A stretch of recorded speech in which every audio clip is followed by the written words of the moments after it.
Bonjour tout le monde, bienvenue à cette capsule du mois d'octobre 2023 de Regard sur les marchés. Je m'appelle Jean-Martin Hossan, je suis en compagnie de notre chef mondial des placements, Martin Delage. Bonjour Martin. Bonjour Jean-Martin. Un des sujets les plus traités évidemment récemment, ça a été l'inflation et on peut voir Martin que sur le plan de l'inflation, il y a des choses qui se replacent quand même positivement. Effectivement, donc on peut raisonnablement dire que le sommet de l'inflation a été, on l'a vu en 2022 ou à l'été 2022. Actuellement, on est un peu en bas de 4 %. Donc, que ce soit au Canada comme aux États-Unis, ça reste historiquement dans le haut là, d'un niveau un peu trop élevé, mais on pense que le ralentissement économique devrait continuer. Le ralentissement en cours actuellement devrait faire baisser l'inflation. Et au Canada et aux États-Unis, donc on voit ici assez bien que l'inflation a diminué. Et il y a d'autres pays dans le monde où l'inflation a diminué très rapidement, voire même de la déflation, et je parle de la Chine. Effectivement, la Chine est en fait, ont une inflation actuellement année sur année de 0 %. Donc, on aimerait ça avoir ce genre d'inflation ici. Mais donc, ils flirtent en fait avec la déflation, ce qui, on pense, va avoir un effet quand même sur l'inflation au Canada puis aux États-Unis, mais partout aussi dans le monde, comme la Chine est un grand producteur de biens.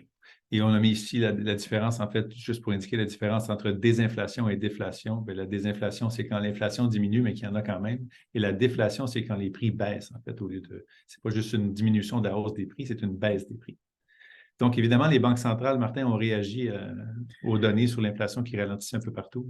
Tout à fait. En fait, comme on mentionnait cet été, au cours des dernières capsules, on est vraiment plus près. En fait, on voyait la pause du côté des banques centrales arriver. Puis quand on regarde l'ensemble, en fait, le resserrement des taux d'intérêt a été mondial, là, a été global. Fait que quand on regarde, par exemple, l'ensemble là, des banques centrales dans le monde, là, les principales, on en recense 34. Et sur les 34, en fait, euh, à peine 10 % de ces banques centrales-là, en fait, leur dernier mouvement, ça a été une baisse de taux.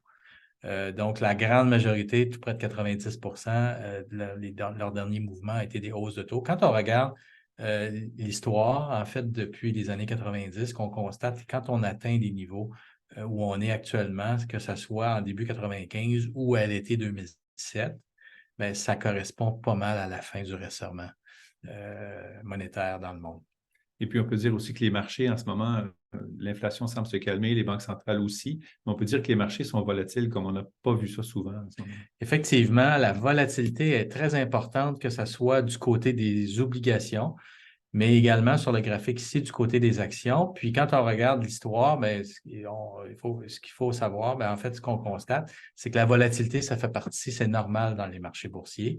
Puis en général, en fait, quand on regarde l'historique là, depuis les années 30, depuis 1930, en général, on a une correction de 10 % et plus une fois par année en moyenne. On a 3 fois par année une correction de plus ou moins 5 % et une correction de plus de 20 % tous les 3 4 ans.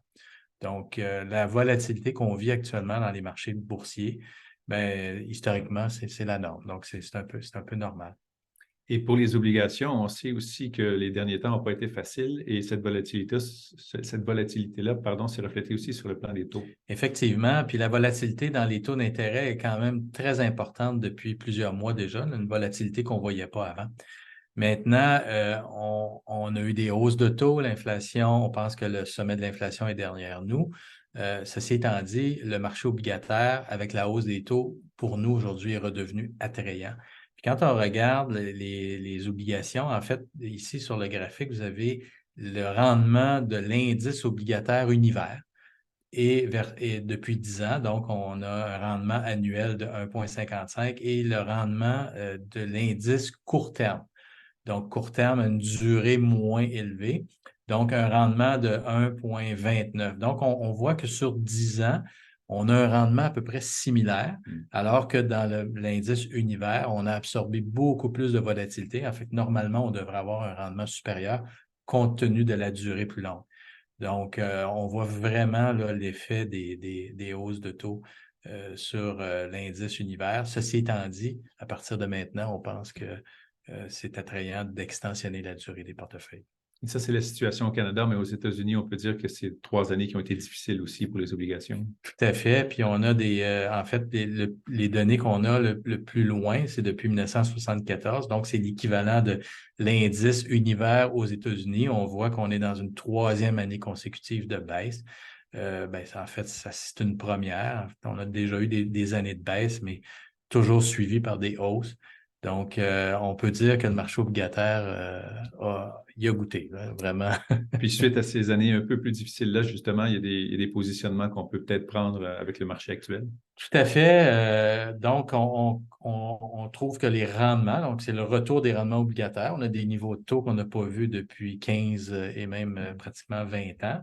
Donc, alors que le marché était plus ou moins intéressant il y a 3-4 ans, là, aujourd'hui, c'est intéressant. Considérer les obligations à ce niveau, c'est ce qu'on suggère. Du côté des actions, même chose, hein, bien choisir le secteur. Pour les actions, secteur défensif, on sait que les taux d'intérêt ont un impact, entre autres, sur le secteur de la consommation de base, des utilités, entre autres, mais ce sont des secteurs qui sont redevenus attrayants aujourd'hui. Et finalement, justement, un positionnement en fin de cycle économique, ralentissement, donc la courbe qui est toujours inversée, on voit toujours, on est toujours dans un ralentissement et possiblement une récession à venir en 2024, donc positionnement défensif. Merci beaucoup, Martin. N'hésitez pas, si vous avez des questions, à nous écrire. Vous pouvez aussi nous suivre et nous joindre par les médias sociaux, entre autres sur LinkedIn avec la page Optimum Gestion de placement, donc la page OGP. Donc, on se voit le mois prochain. Merci beaucoup à tous.